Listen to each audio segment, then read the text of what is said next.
Riyaaz, what's the message to the kids of the world? The kids? You don't want me talking to the kids, dude. All right. So I'll come over this way. Come this way a little bit. Starting off with a motivational message from my boy Riyaaz. Love that dude.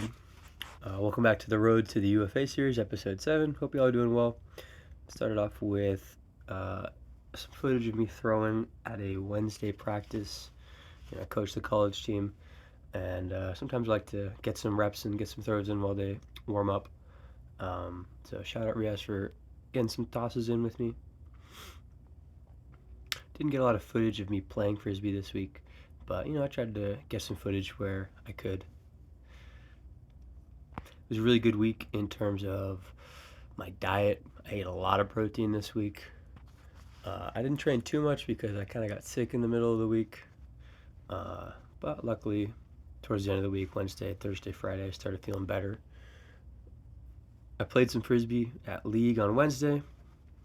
My team won. Shout out Chau for drafting a beast team, as always. This is some footage of a run that I did after practice on Friday. Friday was our last practice before sectionals, college sectionals. And I got to play a little bit, which is fun. Always fun to play against those boys. And then I went for a nice little run afterwards, about 2 miles. And then after the run, I took Benny for a walk. As you can see here, I was very sweaty. It was pretty hot out in Tucson. Got a nice heat wave. Summer's almost here, so had to kind of poke its head a little bit. After the run, I decided to do a workout because, I hadn't really done too much this week, and I wanted to get some work in before we travel up to Flagstaff for sectionals. So I started with some deadlifts, and I paired those with whatever the hell these are. I really don't know what they're called. I tried to film from this angle so I could watch my technique. It's always good to have a couple of cues in mind, a couple of things to remember when your technique starts to fail. So for those, I was trying to remember to get them right up, get my head in between the two weights. And then for the deadlifts, my cue was throw that ass back. I was watching a Mike Israetel video. Shout out Mike Israetel. And when he was talking about these deadlifts, he said, throw that ass back. On the second set, I think my technique was a lot better because I was throwing that ass back, and also because I was keeping my knees more locked out, which helped me get deeper into the stretch. On the first set, I really didn't feel too much of a stretch in my left hamstring, but on the second set, it felt pretty good. My hands were killing me. As you can kind of see, I was really shaking out my hands after that workout and cracking all my knuckles because, man, my hands are super sore. Not really sure why. The next two things that I put together in this workout were some tibialis raises, so I could give my hands a little break and a little bit of rest, and I combined those with, man, you can't even see me doing them. What did I combine those with? Man, I'm totally blanking on that. Tibialis raise, and I combined those with, oh yeah, so I was doing some more wrist strengthening. A couple points tonight when I was throwing the disc, my hands and wrists felt weak, so I wanted to do some wrist strengthening, so I was doing some rotations with some weights, as well as some forearm curls and some brachialis curls.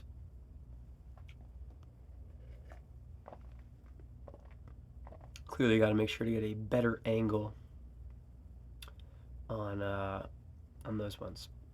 My final thing that I did was some pull-ups. I did 3 pull-ups in a row today, which I was pretty impressed with. That's the most pull-ups I've ever done in a row. So that's pretty epic. Dare I say, it was pretty epic. After that, I did some eccentrics where I just slowly lowered myself. And then I did some partials where I stayed in the stretch and just went up about halfway and then lowered myself back down. And then after that, I did some hops, some side-to-side hops. You didn't really see it in that last video, but you'll see it again in this set. And I decided to up the challenge on these side-to-side hops by adding a plate. Oh, the camera angle changed. Interesting. So my second set, did some more pull-ups. I did some more eccentrics, where I lowered myself, and then as you can see here, the side-to-side hops. A lot more challenging than without the plate, so I'm glad I added that. I'm going to continue with that in the future. And then of course the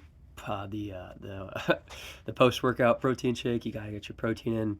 You know, what are you doing this exercise for if you're not getting some protein? So here's everything I love to put in my protein shake: soy milk, peanut butter, bananas, protein powder, and cinnamon. Can't forget the cinnamon.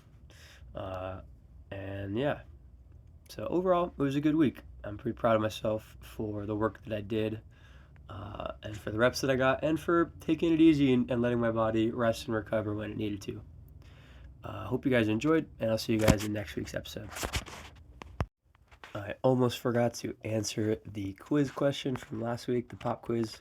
So the question was, when is the best time to eat sugar, if any time?